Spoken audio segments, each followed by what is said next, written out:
its tropic have over 2 billion people, and 644 millions of those are the poorest of all. Doing science, planting hope.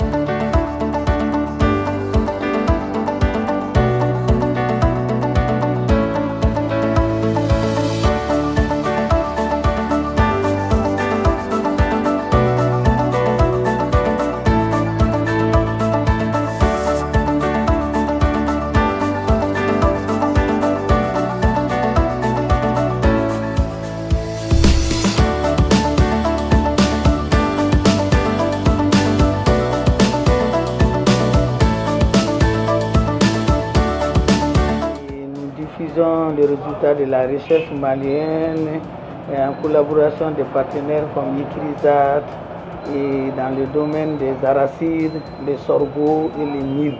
Et le partenariat a commencé depuis 2009.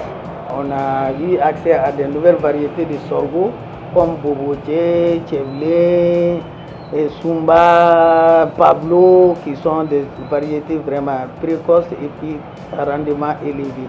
Et il y a de 500 kilos, les paysans arrivent à 1 tonne 500 jusqu'à 2 tonnes, 4 tonnes même.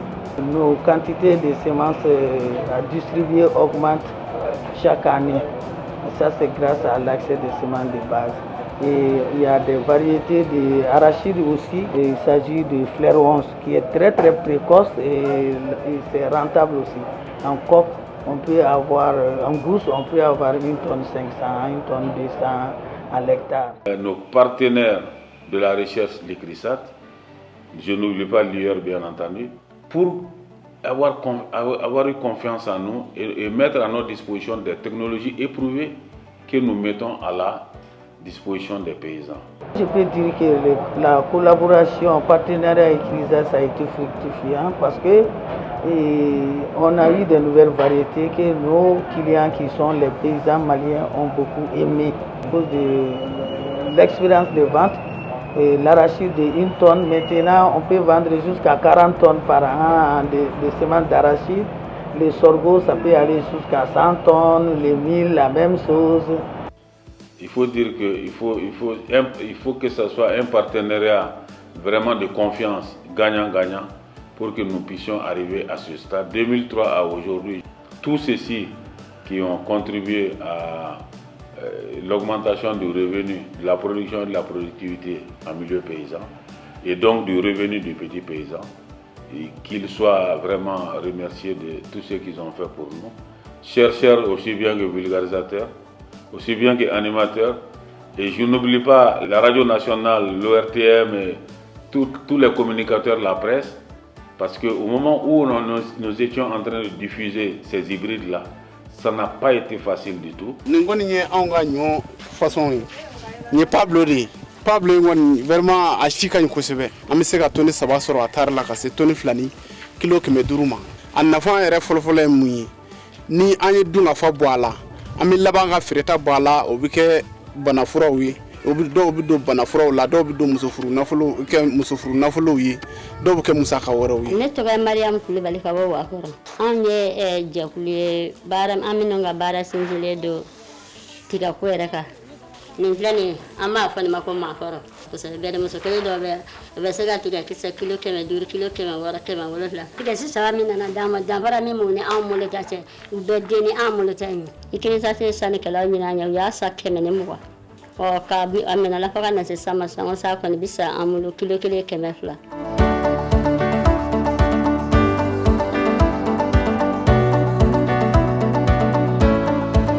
Abinda isa muka hada kanmu muna yi a hankali idan yarinyar wannan ta aihu ko zai tafi makaranta in baka da kuɗin da zaka kai sai mu tare mu yi kuɗi sai mu biya. Dalilin da isa mutane da suka ga haka sai mata suka dinga kawo kansu idan mutum na mata guda 3 sai su je su auno gyaɗa sai mu zo mu soya dan muka yi kuli sai mu dora guda 1 ko guda 2 sai su je su sayar da kuɗin mu ɗebi ribar mu karɓi gona mu yi aikinmu na sarrafawa tare abinda muka samu a rarraba. Since 1972, our dryland crop improvement and systems diversification programs have offered a range of alternatives. In face of the challenge of poverty, hunger, and malnutrition in the Sahel, we have developed improved technologies and systems for enhancing agricultural productivity and markets linkages. In West and Central Africa, we focus our efforts on improving the productivity of sorghum, millet, and groundnut systems. This involves enhancing access to market, nutrition, and revenues, and the livelihood of smallholder farmers, especially women and youth, in the face of climate variability and climate change. Our work is organized around 4 major strategic research themes: crop improvement, integrated crop management, system analysis, policy and impact. Crop improvement. Understanding crop biodiversity by studying and exploiting phenotypic diversity, intravarietal diversity, and geographic differentiation. The focus is on improving farmer-preferred and market-oriented cultivars of pearl millet, sorghum, and groundnut. As you may know, the local germplasm is a reservoir of genes that we can explore to create new or develop new variety by incorporating those traits in the new crop. The participation of a farmer, what we call farmer participation, that's very important to adopt the new variety that we are creating. We are trying to build a linkage between different collaborators, which involve the national research system, the private sector, the farmer organizations. During the last 10 years, the program has developed 25 improved varieties. Among them, 7 hybrid with high grain yield, which is about 3 tons per hectare. And this hybrid has grain yield advantage around 30% compared to the local variety. Important focus on groundnut breeding. Aim of the breeding program is to identify and develop improved varieties that increase productivity and production of groundnuts, thereby enhance nutrition, health, and income of smallholder farmers. To achieve that, the program works on 4 theme areas. One is germplasm conservation and characterization, and the second one is variety development. The third one is backstopping national research programs and other partners.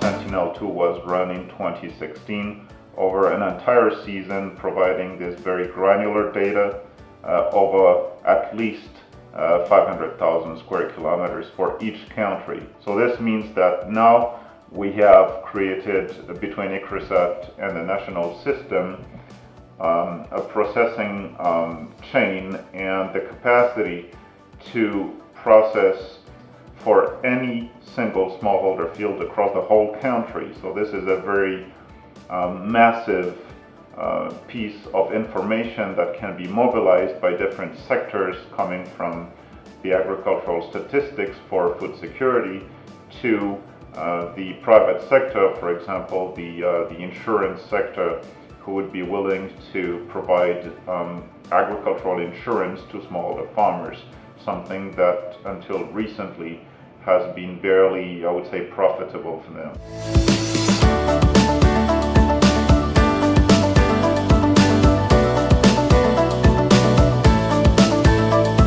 So as you know, in West Africa and particularly in the Sahel zone, which is a semi-arid zone, climate risk is very crucial. In that sense, CCAF is developing technologies, practices to reduce climate risk. Pioneering the research on aflatoxin, ICRISAT and partners have developed several technologies that can reduce risks of aflatoxin contamination.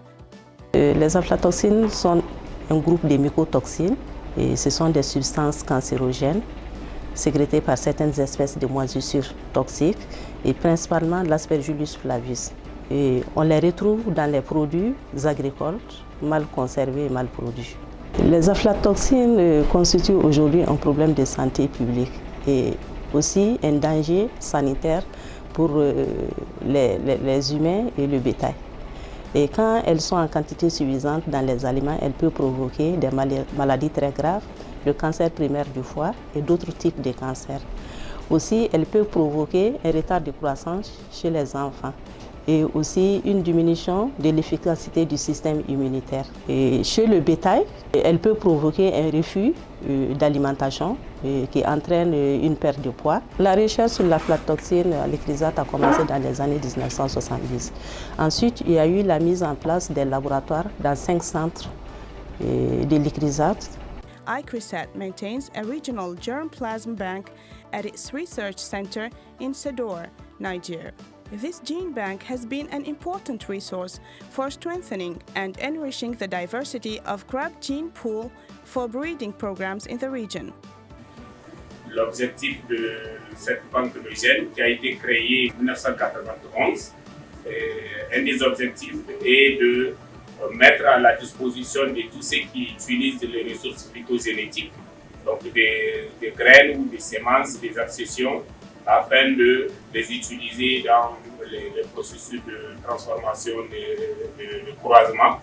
Mais aussi, un autre objectif de la banque de gènes, c'est pour sauvegarder la biodiversité qui existe dans la région ouest africaine. Ici, nous sommes dans le laboratoire de la banque de gènes régionale de Niamey. Les semences, d'habitude, quand elles viennent ici, elles sont déjà nettoyées. On a une zone de séchage qui est de l'autre côté, où les semences sont nettoyées, triées, tout. Maintenant, quand ça vient ici, on commence directement les séries de tests à faire ici. On commence par le taux d'humidité. On a une étude qui est là où on vérifie d'abord si le taux de séchage est bon, adéquat pour la conservation dans les chambres de conservation. Et là aussi, il y a plusieurs paramètres en fonction de la culture. Il est important de préciser qu'on utilise la méthode de l'ISTA, la méthode indirecte ou bien destructive. Donc on prend l'échantillon, on fait un premier poids frais. Après, en fonction de la nature des graines, s'il s'agit du sorgho, par exemple de l'arachide et du pigeon pea, puisqu'on a 4 cultures mandats, on passe par un broyage d'abord. On a un broyeur qui est là, on broie les graines, maintenant on met ça au séchage. Là aussi, en fonction de la culture, ça peut, pour certaines c'est 1 heure, pour d'autres c'est 2 heures, et même la température aussi diffère.